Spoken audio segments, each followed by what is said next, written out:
Hi, welcome to the first video tutorial of test automation. So today we are going to learn what is testing and why test automation is required, right? So before getting into automation, we should know what is testing and why automation is required. If there is manual testing, then what is the need of test automation and when test automation comes into the picture. So what is testing? Verifying the functionality and behavior of an application against the requirement specification is known as testing. So the definition says verifying the functionality and behavior of an application against the requirement specification is known as testing.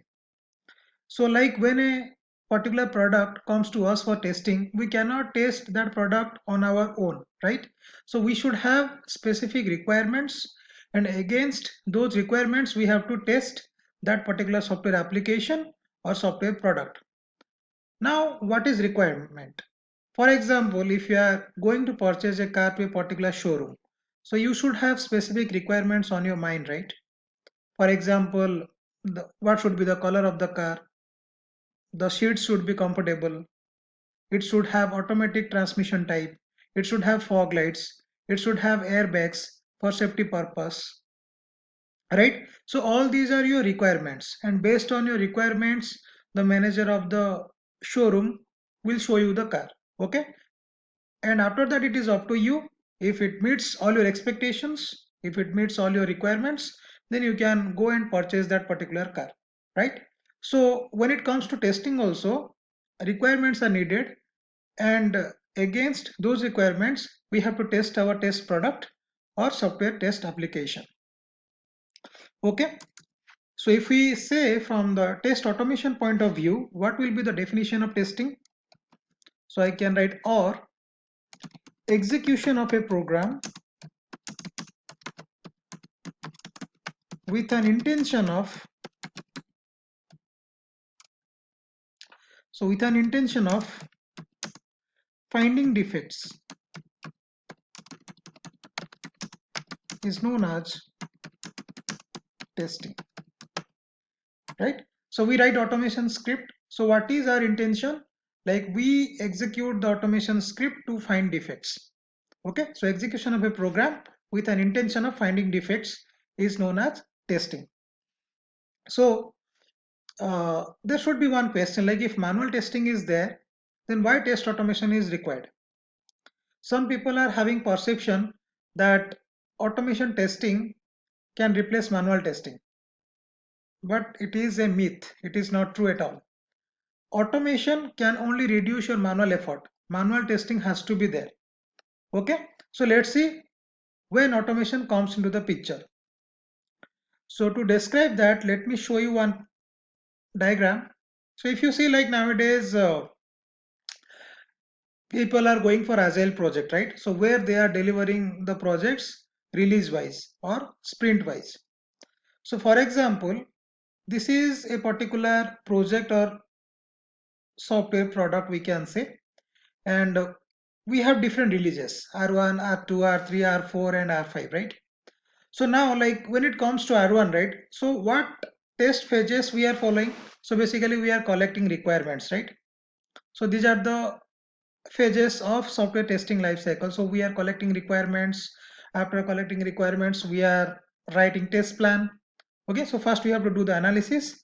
So once we are done with the analysis we are writing test plan, and after that we are writing test cases, then we are preparing traceability metrics just to make sure that we have covered all the functionalities in our test cases.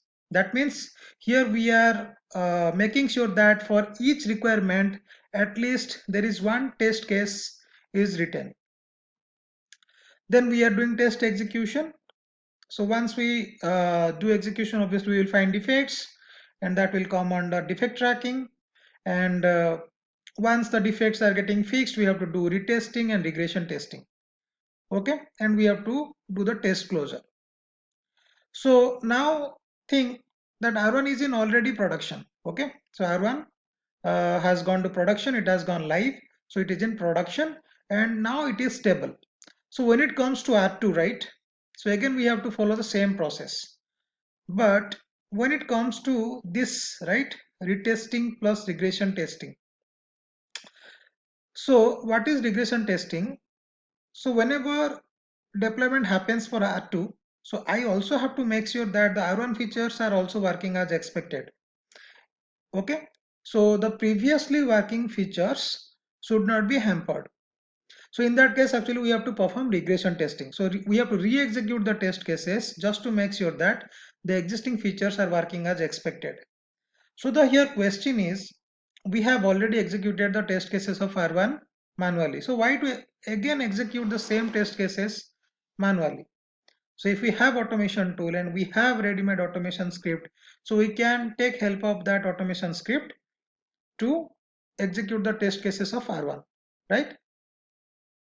So when it comes to R3 also, so R1 plus R2, right? R1 plus R2, so we can take the help of test automation tool, and R3 we can execute manually because these are new test cases. So in this case, like in the previous case, we were executing the R2 test cases manually, and when it comes to R3, we have to execute the test cases of R3 manually because these are new test cases.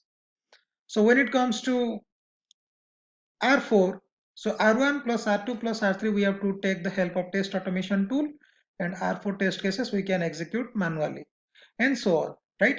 So from here we got to know that when it comes to regression testing, right? So when it comes to regression testing, so we have to go for test automation. Now we have one more thing that is called as smoke testing. So what is smoke testing?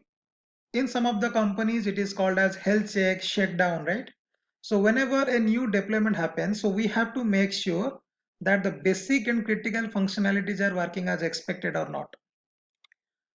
That's why it is called build verification test. So we can either accept the build or we can reject the build. So this is something like we have to execute whenever a deployment is done. That means your reusability comes. So why to execute the same test cases again and again manually? So when it comes to smoke testing also, we can go for test automation, right? So whenever reusability comes, so we have to go for test automation. Okay.